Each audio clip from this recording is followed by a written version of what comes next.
my parents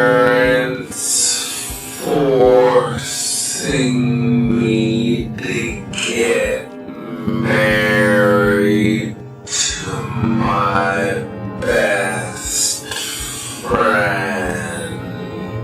I grew up with another family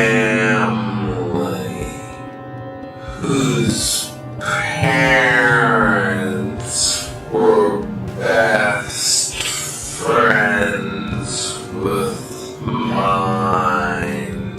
I was very close